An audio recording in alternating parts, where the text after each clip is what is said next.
दोस्तों, electrician theory का जो दूसरा चैप्टर हम लोग देख रहे थे उसका 3 भाग का वीडियो मैंने बना दिया था। ये चौथे भाग का वीडियो है। इस वीडियो में हम कुछ और टूल्स के बारे में जानेंगे क्योंकि चैप्टर का नाम ही है मानक एवं ट्रेड औजार। तो आइए कुछ और टूल्स के बारे में जानते हैं। पिछली वीडियो में हमने हथौड़ा, टेस्ट लैंप, छैनी इनके विषय में जाना था। इसमें पहला है रोल प्लग टूल। यह जो टूल होता है यह बहुत ही विशेष प्रकार का टूल होता है। इसकी जो साइज होती है वह 8, 6, 10, 12 और 14 नंबर में इसकी साइज आती है। यह जो टूल होता है यह वायरिंग के दौरान इसका सबसे ज़्यादा उपयोग होता है। जब हम वायरिंग वगैरह करते हैं, घरों की बिजली की जो वायरिंग होती है, जब उसको करते हैं तो इसका सबसे ज़्यादा उपयोग होता है। कारण क्या होता है कि जब भी दीवार में छेद करना होता है तो वहाँ पर हम इसका उपयोग करते हैं। नॉर्मली आजकल इसका उपयोग कम होता है। आजकल क्या है कि जो ड्रिल मशीन होती है वो सीधे मोटराइज होती है, उसका हम प्रयोग करके छेद कर देते हैं और वहाँ पर एक प्लास्टिक की गुल्ली लगा करके हम किसी पेंच को टाइट कर देते हैं। तो ये तो आज के समय में ऐसा हो रहा है, लेकिन थोड़ा पहले था तो जब ड्रिल मशीन का चलन उतना नहीं था तो उस समय पर रोल प्लग टूल का उपयोग होता था। अभी भी होता है लेकिन थोड़ा कम होता है। यह जो होता है क्या होता है कि इसके आगे जो होता है एक आगे इसकी पिन टाइप में होती है, जैसा कि आप स्क्रीन पर देख रहे हैं। यह होता है, इसमें जो होता है वो कुछ इस तरह से होता है। हमारा रोल प्लग टूल कुछ इस तरह से होता है, ठीक है। यह हिस्सा जो होता है इसको हम होल्डर बोलते हैं, ठीक है। और यह जो हिस्सा हमारा होता है जो चुभता है उसको हम बिट बोलते हैं।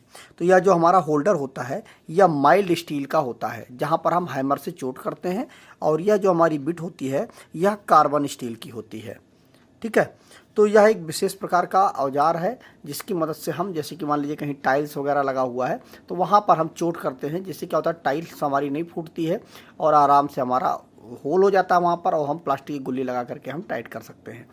तो ये हो गया। और इसकी क्या इसमें नहीं करना चाहिए, इसके साथ में ऊंचे स्थान से कभी भी इसको ना फेंके क्योंकि इसमें कार्बन स्टील होता है, हाई कार्बन स्टील होता है, इसलिए वो टूट सकता है। और धातु पर इसका प्रयोग बिल्कुल ना करें। मतलब किसी मेटल पर, पता चला आपने लोहे की कोई चद्दर है उस पर आप उसका रोल प्लग टूल का उपयोग करने लगे तो वह टूट जाएगा।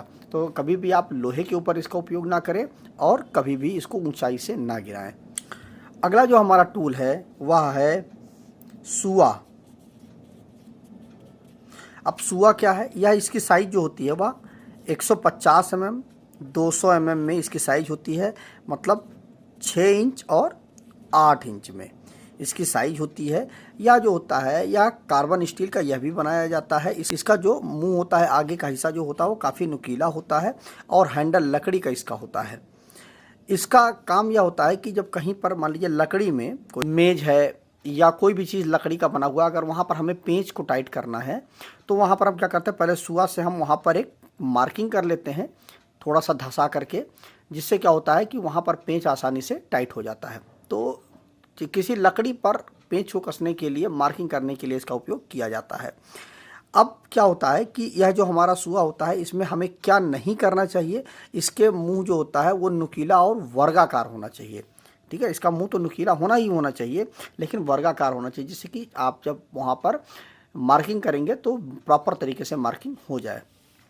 उसके बाद जो सुआ के बाद आता है लकड़ी की आरी।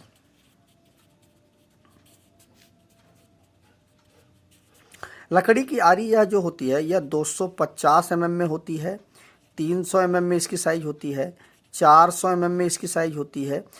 मतलब 10 इंच, 12 इंच और 16 इंच में इसकी साइज होती है। इतनी साइजों में हमारी लकड़ी की आरी आती है। यह जो लकड़ी की आरी होती है इसका ब्लेड अच्छे स्टील का बनाया जाता है, क्योंकि देखिए ब्लेड जो इसका होता है वह कुछ इस तरह से होता है, ऐसे होता है ना, इस तरह से होता है इसकी ब्लेड। तो ये ब्लेड जो होती है वह एक बहुत ही अच्छी क्वालिटी की स्टील की बनाई जाती है। इसकी जो मोटाई होती है ब्लेड की, यह एग्ज़ाम में भी पूछ लेता है तो आप जान लीजिए कि इसकी जो मोटाई होती है, थिकनेस होती है जो ब्लेड की, वह आधा mm से लेकर के 1 mm के बीच में होती है। मतलब आधा mm और 1 mm के बीच में होती है, या तो आधा mm की होगी या तो 1 mm की होगी। जो इसकी ब्लेड होती है, जो हम जिससे हम लकड़ी को काटते हैं, वो जो ब्लेड होती है, इसमें 1 इंच में इसमें 6 से लेकर के 8 दांते होते हैं।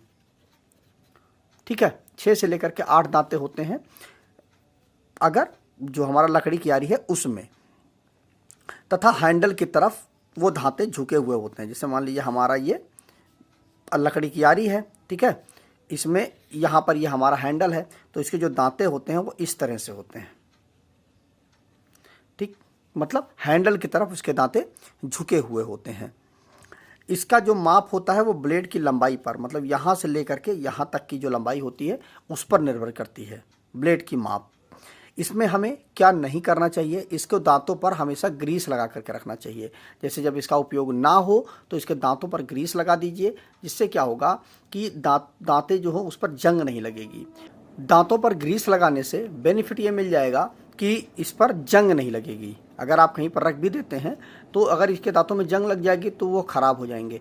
तो ग्रीस लगा के रखने से उसके दांते ख़राब नहीं होते हैं। तो ये हो गए 3 टूल्स इस वीडियो में हमने जाना। अब इनका जो है आप नोट्स भी लिख लीजिए, जिससे आपको नोट्स बनाने में सुविधा हो जाए।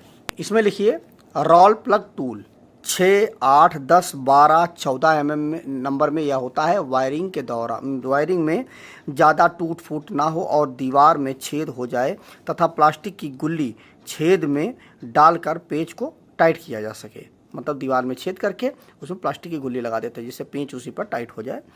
इसका होल्डर माइल्ड स्टील का तथा बिट जो होती है वो कार्बन स्टील की बनी हुई होती है। इसमें क्या नहीं करना चाहिए, ऊंचे स्थान से इसे ना फेंके, धातु का पर इसका प्रयोग बिल्कुल भी ना करें। अगला टूल है सुआ। 150 mm, 200 mm, मतलब 6 इंच और 8 इंच में इसकी साइज होती है। यह कार्बन स्टील का बना होता है तथा मुंह नुकीला होता है। हैंडल लकड़ी का तथा प्लास्टिक का होता है। पेंच कसने के लिए, मार्किंग करने के लिए इसका हम उपयोग करते हैं। इसका मुंह नुकीला तथा वर्गाकार होना चाहिए। अगला है लकड़ी की आरी। लकड़ी की आरी में क्या चीज़ें हैं कि यह जो है 250 mm, 300 mm, 400 mm, मतलब 10 इंच, 12 इंच और 16 इंच में यह होता है। इसका ब्लेड अच्छे स्टील का होता है। इसकी मोटाई आधा mm से लेकर के 1 mm के बीच में होती है। इसमें 1 इंच में 6 से लेकर के 8 दांते होते हैं तथा हैंडल की तरफ झुके हुए होते हैं। इसकी माप ब्लेड की लंबाई पर निर्भर करती है। ब्लेड की जितनी लंबाई होती है उसी के अनुसार इसकी माप होती है। इसमें क्या नहीं करना चाहिए, हमें हमेशा इसके दांतों पर ग्रीस लगा के रखना चाहिए। उससे क्या होता है कि उसके दांते जल्दी जंग नहीं लगेंगे। तो इस वीडियो में हमने 3 टूल्स के बारे में समझा, जिसमें से रोल प्लग टूल, सुआ और लकड़ी की आरी है। अगले वीडियो में हम लोहे को काटने वाली आरी, इलेक्ट्रिशियन चाकू, चाबी तथा पानों के विषय में जानेंगे। तो अगली वीडियो भी काफ़ी महत्वपूर्ण और इंटरेस्टिंग है। तो आज की इस वीडियो में बस इतना ही। अगर दोस्तों वीडियो अच्छा लगा हो तो वीडियो को ज़्यादा ज़्यादा लाइक कर दीजिएगा, शेयर कर दीजिएगा, और हो सके तो जाते जाते चैनल को सब्सक्राइब करके और नोटिफिकेशन बेल आइकन को जरूर प्रेस कर दीजिएगा। तो मिलता है नए वीडियो में। नमस्कार दोस्तों।